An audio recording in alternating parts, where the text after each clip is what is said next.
Have you ever felt like someone was rubbing salt in your wound? It's a common English idiom that describes when something or someone makes a difficult situation even worse. Let me tell you a funny story about a time when someone misunderstood the literal meaning of this idiom. My friend Sarah was helping her neighbor move out of their apartment. When the neighbor accidentally dropped a box, Sarah exclaimed, "Oh no, that's just salt in the wound." The neighbor looked at her, completely confused, and said, "Wait, why are you putting salt on my wound? That sounds painful." The idiom "salt in the wound" actually has nothing to do with physical wounds or salt. It's a figurative expression that means adding insult to injury or making a difficult situation even worse. For example, if you lost your job and then your car broke down, that would be salt in the wound. The job loss is the wound, and the car trouble is the salt that makes the situation even more painful. Here are some more examples of how to use salt in the wound in different contexts. Casual conversation.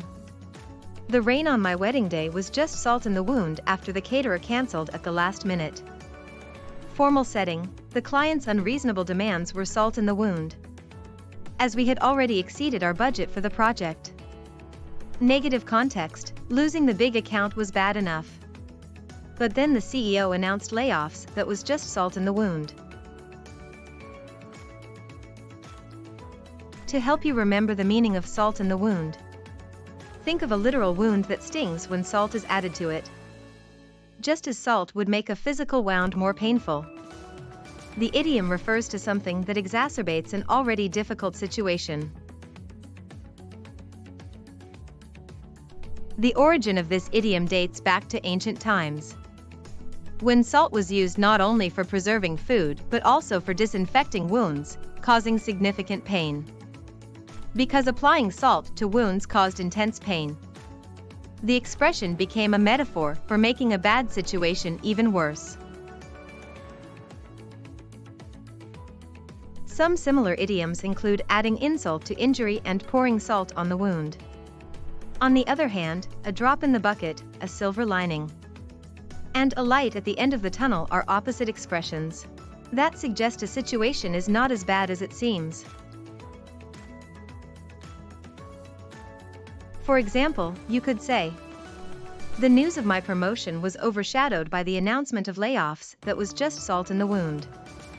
Or you could rephrase it as, "The news of my promotion was overshadowed by the announcement of layoffs," which made an already difficult situation even worse. I remember a time when my friend's car broke down on the way to an important job interview. To make matters worse, it started raining heavily. She said, "This is just salt in the wound," and we both knew exactly what she meant. The car trouble had made an already stressful situation even more challenging. One common mistake when using salt in the wound is to say salting the wound instead. This doesn't quite capture the meaning, as salting the wound implies an intentional act of causing further harm. Another mistake is to use the idiom in a positive context, like "that was the salt in the wound" when describing a good thing that happened. The idiom is inherently negative, so using it in a positive way would be incorrect. Okay, let's test your understanding of salt in the wound. 1. What is the meaning of the idiom "salt in the wound"? A. Adding something painful to an already difficult situation. B. Preserving meat with salt. C. Intentionally causing further harm. D. A positive outcome that overshadows a negative one. 2. Which of these expressions is synonymous with salt in the wound?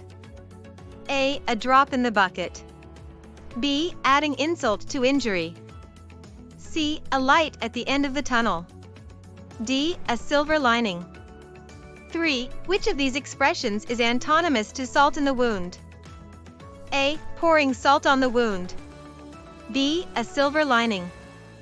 C. Rubbing salt in the wound. D. A light at the end of the tunnel. In summary, salt in the wound is a powerful idiom that describes when something or someone makes a difficult situation even worse. By understanding its meaning, origin, and proper usage, you can improve your communication skills and better express yourself in a variety of contexts. Now it's your turn. Share a time when you encountered salt in the wound in your own life. I'd love to hear your stories in the comments below. And don't forget to like and subscribe for more English idiom lessons.